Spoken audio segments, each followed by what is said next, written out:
so beautiful. Hi everybody and welcome to this video. My name is Yannis, and in this video I want to share some little session with you how I typically create music with the Vermona Perfourmer Mk2. Of course, it's just one example. There are just 1,000 ways of creating music with this still so beautiful instrument, but I just want to give you some idea of how it works, and it's going to be some simple example because we're only going to work with 2 independent sequences. And I just hope that I can catch the beauty of those sessions with the Perfourmer, because especially lately the weather is really bad. It's still dark early outside, and also generally the times at the moment feel very dark. So it's nice to spend some quality time with a good friend, and in this case I really consider the Perfourmer some type of friend, and dive into the sound, create some simple music but try to make it sound beautiful and create some small pieces with it. It's always a bit tricky to make videos about the Perfourmer, and it might be a bit messy at times, but just remember that you can always drop any types of comments in the comment section,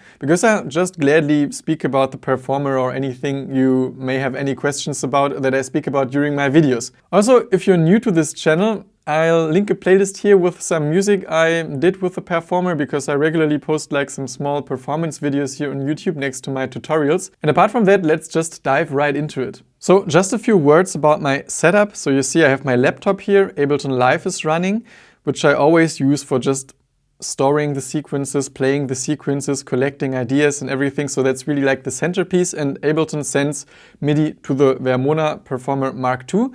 You see that I actually send out the sound with 4 individual channels, because there's the stereo out on the back of the instrument. But I like to do it this way because I have enough inputs, and later when I mix it gives me a bit more variety chances. And also then like this I can send, for example, just 1 channel to some effect, and using the stereo out is also super nice because it forces you to think minimalistically. But also, if you have the chance to record like this, I mean, it's still minimalistic to work with those 4 voices. And I just like to mix stuff and try to make it a little more open in the sound.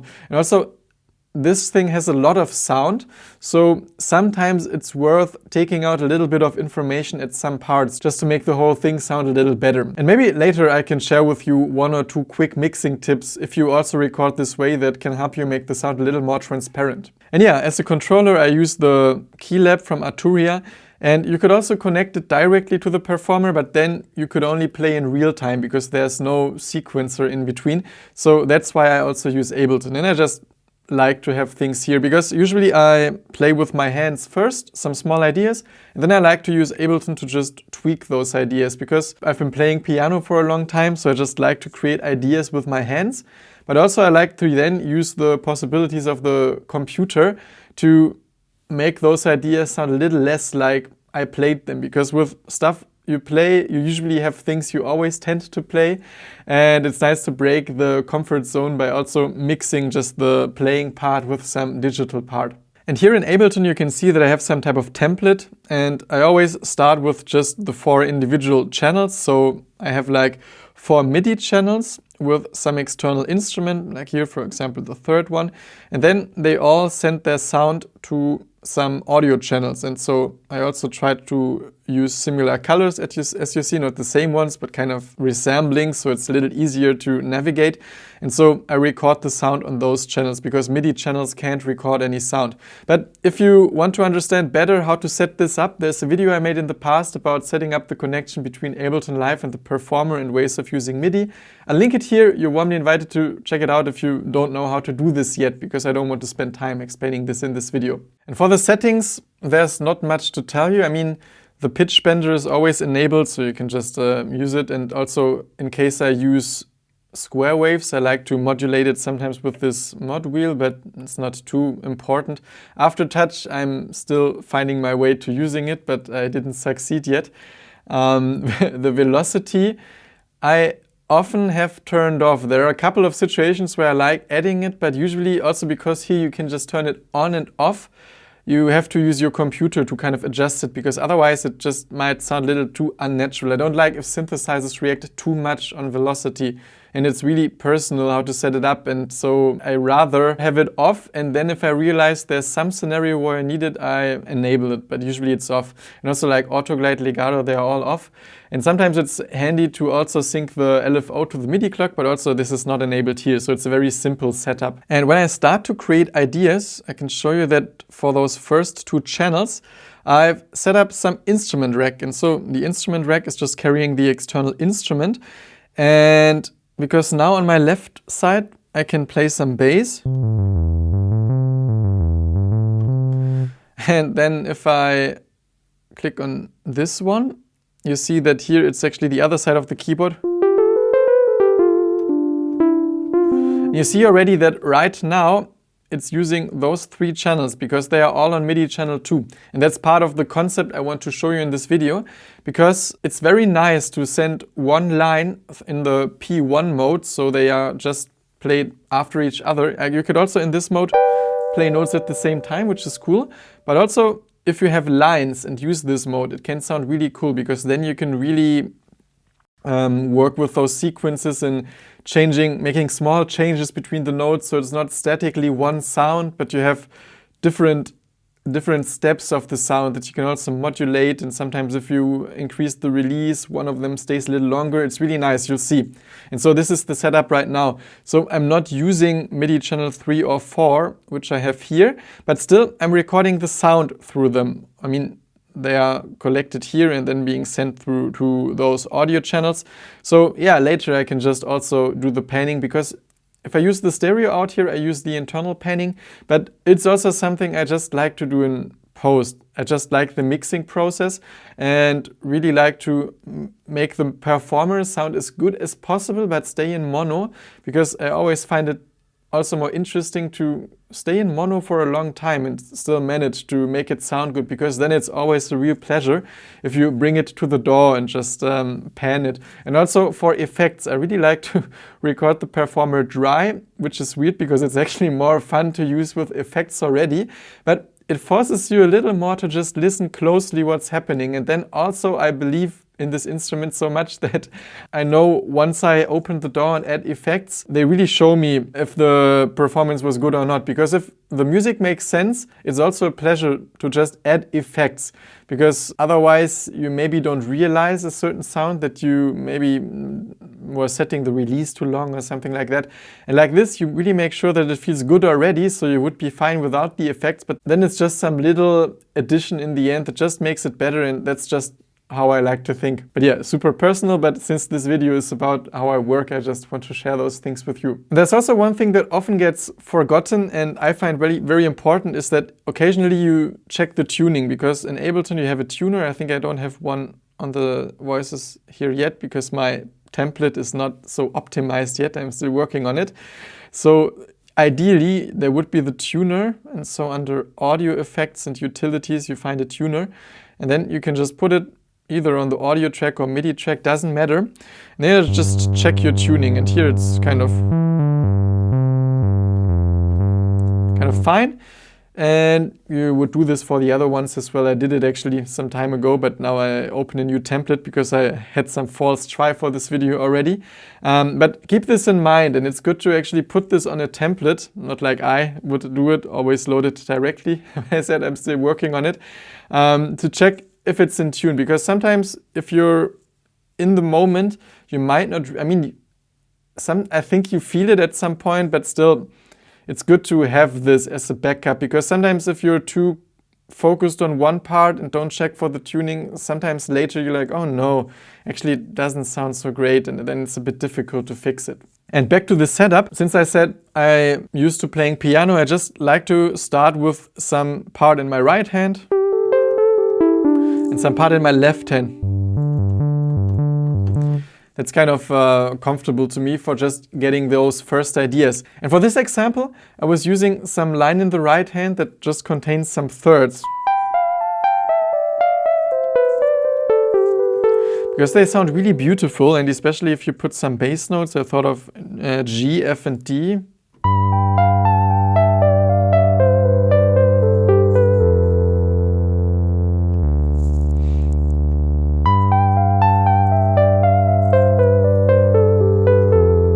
see already, it's kind of interesting how the 3 voices make it sound, because it's a very unconventional sound. It's not like one sound, it's just some merge of those different parts, and it's very stimulating for me. And all the time it starts singing, I'm already like, oh, okay. And sometimes I even let this play and listen to it, although it's always the same, because it just sounds so nice. So sometimes it actually keeps me from thinking about structure, because I'm like, I don't want to care about structure. It's just so nice to let it play. And even if it's always the same, I really enjoy listening to this thing. And yeah, just very beautiful sounding instrument. And now for this example, I want to make the bass a little more exciting. So I know those are my notes. And now I would just try to make it a little more vivid. And usually first thing I try is using a fifth and an octave. And yeah, it doesn't really matter what you use. You don't have to play. You can use a step sequencer. You can draw into the DAW. It doesn't matter. I just do it this way. You do it your way, and those things apply. It's just how I decided to do it for this video.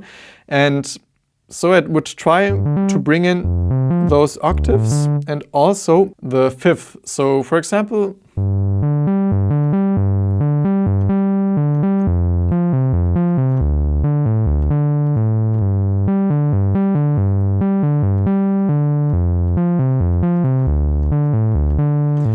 I would go with something like this. Let's just record it. And the click is on. The tempo actually also is kind of fine. Let's see how this goes.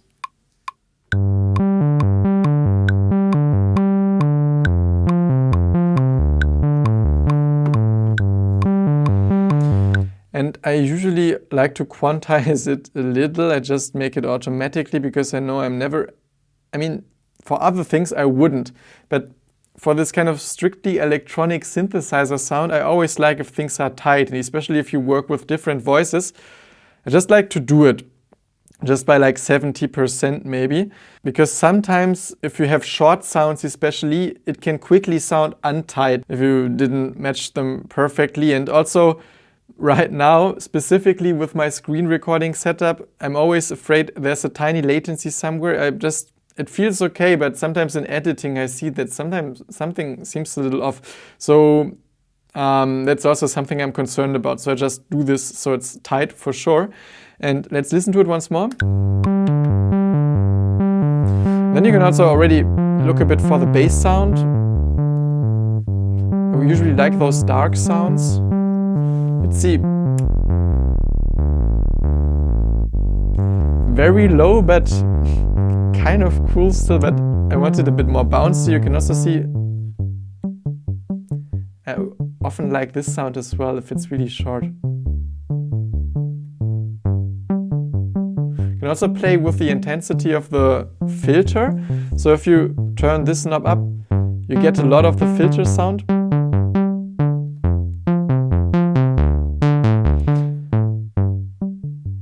But it sounds a bit smoother here if you apply less. And so you can really play with those 2 knobs to see where the fine tuning is. If you take it off completely, it lacks a bit the punch, because no filter envelope is kind of giving the initial attack or making it sound punchy. So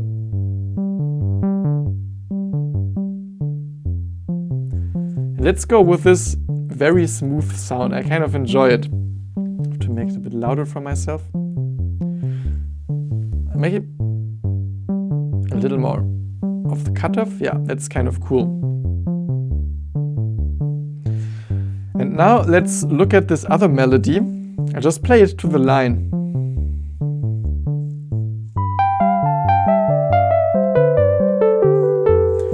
And those are a bit loud in comparison. Maybe we also need just a little more cutoff here.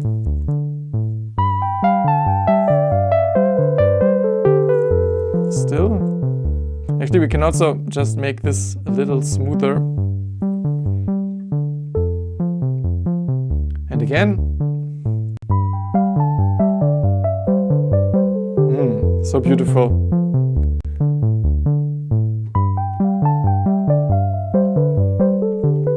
I'll try to record it.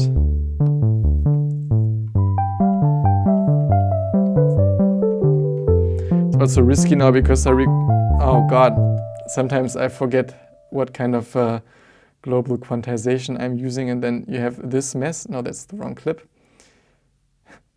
But I think he guessed it already. No, it has to be one full bar more. And the last one I actually don't want to have so long, although it doesn't matter if you don't use sustain, but let's see.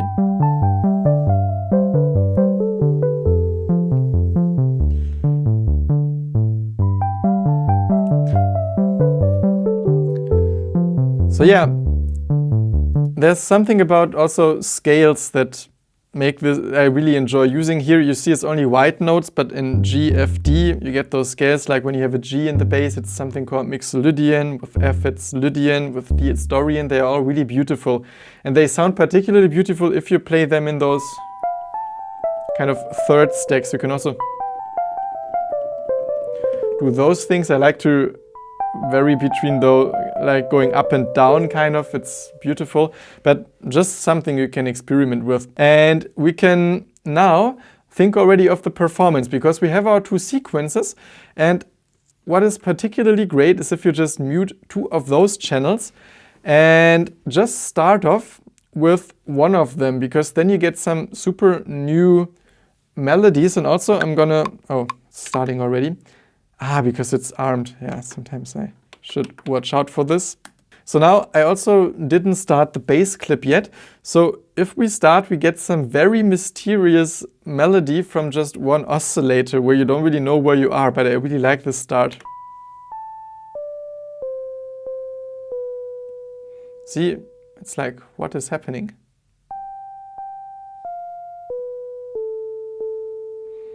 Can maybe bring in then some others.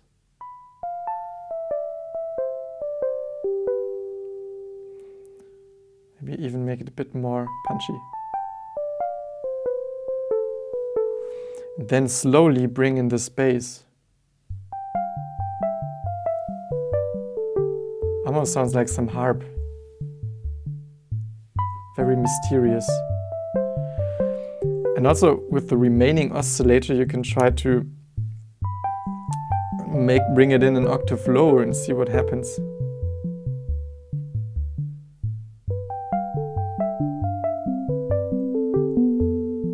Maybe make the release longer.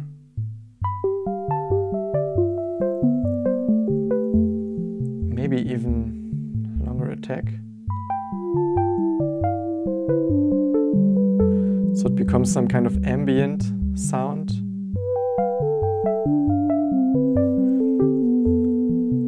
Maybe you take some out. It's also nice to just break this bass vibe, because if you put it some octave higher, suddenly you have some nice interlude. Maybe you even bring in some more higher notes.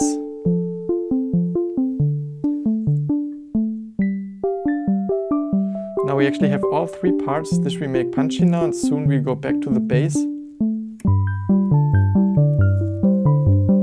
And you get those natural elements of movement by just changing octaves or bringing in things or taking out things. And also, if we mute this again, because there are three voices and we're just playing like 16th notes or all the, let's actually stop it for a moment, because we're playing 16th notes or something that is just regular, we get this nice polyrhythm of just repetitions of three, because it circles through those, and every three notes we're again at the upper oscillator. And if we just hear this one, we just hear this kind of rhythmic tension also together with the bass. Just listen to it again. We have like 1, 2, 3, 4, 1, 2, 3, 4. Tuck it, tuck it, tuck it, tuck it, tuck it, tuck it. So always three notes, and this is some very nice rhythmic concept. And also together, if with the second note, the rhythmic tension is still there. It's super nice to use too.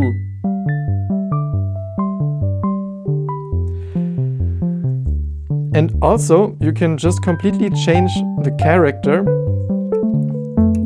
For example, if we bring them down to some lower oscillator, and now we create some pads out of them, this can be super nice.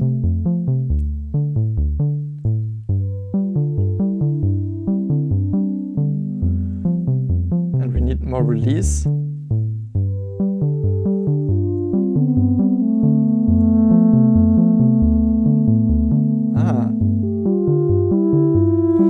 And I really like to have this pad. Actually, we're not even having this one yet, but it sounded good. I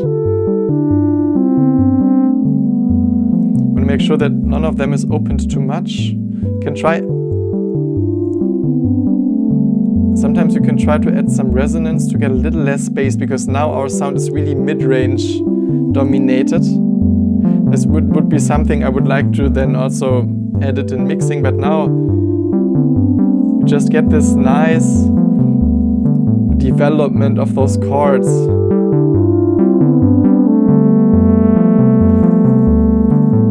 Maybe some tremolo. If you want to get crazy, you can also then bring in a little bit of the FM distortion too. Actually, this one should be louder. Like here it reacts, but you quickly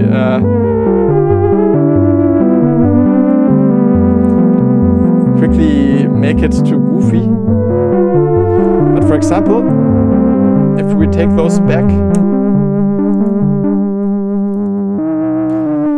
you can also start with some completely different landscape that is completely distorted. All of a sudden, you're just completely somewhere else.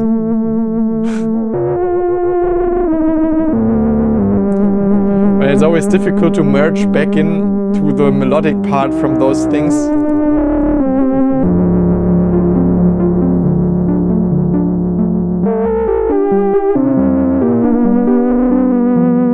We're kind of almost there, because you need to have it a little detuned to get the crunchy distortion. Also in the other direction can be interesting, because now the filter is distorted, not the oscillator, so it's not as detuned. This will have some other type of distortion, because now this one gets modulated by this one.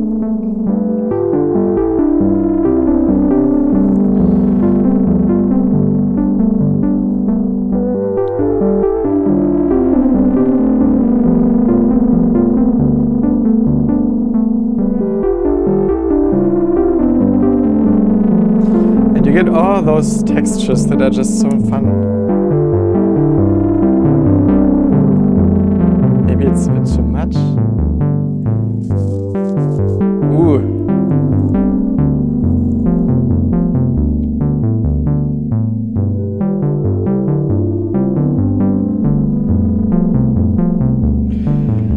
There's so much to explore already if you would try to make some performance out of it. Now, how I usually do it, so I create the scenery, I play a bit around with what happens, and then I end up at something where I feel like I could start. And then I try to just make some maybe 2 or 3 minute thing with it, sometimes even more. And often I end up at some other thing that I also enjoy, so for the next version, I can just start there. And so afterwards you just have a couple of versions, and then you can try to pick which one you like the most, and you were kind of traveling through different areas of sound with just those sequences, and it's extremely fun. And just as some quick example of how a performance could now then finally go, let's just record like a small piece and start with exactly this scenery we're in right now, although I want to start with the bass a little higher.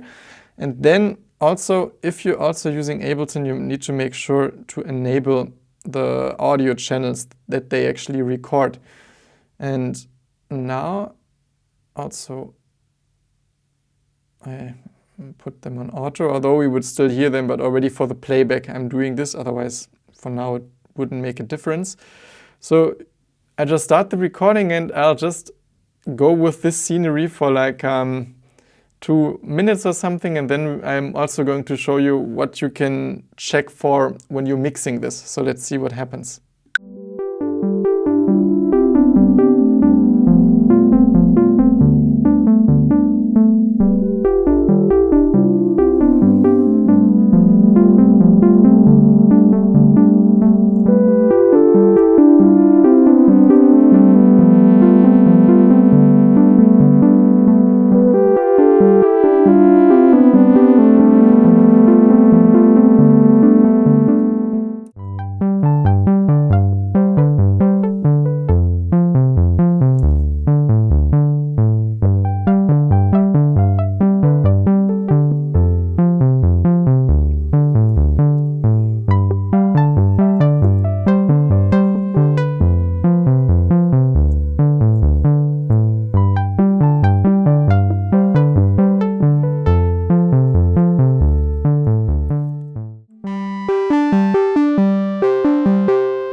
So yeah, I will probably have made just a few cuts because as a performance this wasn't so great, honestly. I made it more about showing you some different things where you could land at. And yeah, as I said, you always need some time to also get into it. So usually it takes me a while to find out things that work and also make small ideas still of what you want to change at some point. But then it's just so much fun to create stuff with it. And you don't even need to send much music into it. And now, so how long did I do this? Was it 5 minutes? Okay. But I mean, yeah, probably you won't have seen me 5 minutes doing this for the sake of the video length and for the sake of your time as well. If you're still with me, thanks so much. I really hope you gain some value from this video. And if you do, it would be super cool if you could hit that subscribe button because I'm kind of approaching the 1,000. So I'm at the moment really happy about every single one, even more than usually, but I'm generally always happy about any subscriber. And so let's just pick apart. Actually in the beginning, because there we were kind of in some mid-rangey thing. Because now the sound is really full of mid-range. And you should always check with the non-bass part, because the bass part I usually first leave as it is. Then with the non-bass parts, you should then consider cutting some low end, because it's nice to leave it as it is, but the clarity from the recording, if you record with the individual voices, is going to benefit from it. And also if you take this away but still have a proper bass, you still get the full bass vibe of the performer, so you don't have to feel bad for taking something away. And also if you put some, because here I actually really like the Fab Filter one because it has such a nice graphic display. You always see that looks really small maybe on the screen now, it's just fine. That there's quite some rumble going on here, so it's even encouraging you more to cut this. And I'm not going to do it too much now because I don't have my mixing headphones. I also don't have Sonarworks on, which is something I always use, but it would be complicated to integrate this into the screen recording, music recording and everything thing. It's already quite some work to stay focused and synced with this stuff. But just you should check this out and check for those and really try to see what you really need. So it's not unnormal that I would cut something like this and it looks terrible, but really this thing produces a lot of sound, and you really have to try to balance the bass also with the other things, because I realized that for the bass it's sometimes a good idea to cut a little bit of the mid-range to leave that actually to the other voices. So also for the bass I will maybe check.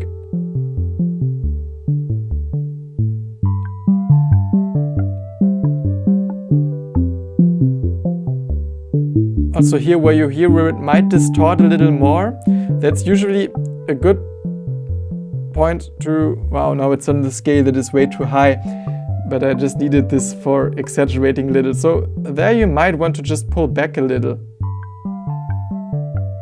to leave the mid-range for the other ones. And with this one you could also work a bit with side chaining. So this EQ band, for example, only gets ducked when one of those is playing.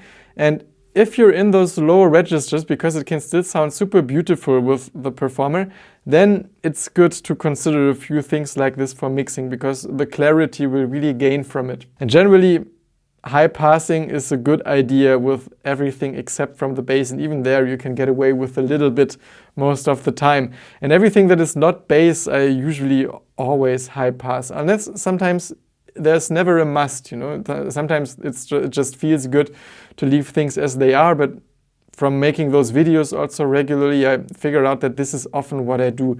And the mid-range is always really important. And if you send too much mid-range into your music from that thing, there's a little too much sound sometimes. And if you use the stereo out, yeah, then you just have to check for the master to probably pull out some of the mid-range as well, because there might be some build-up.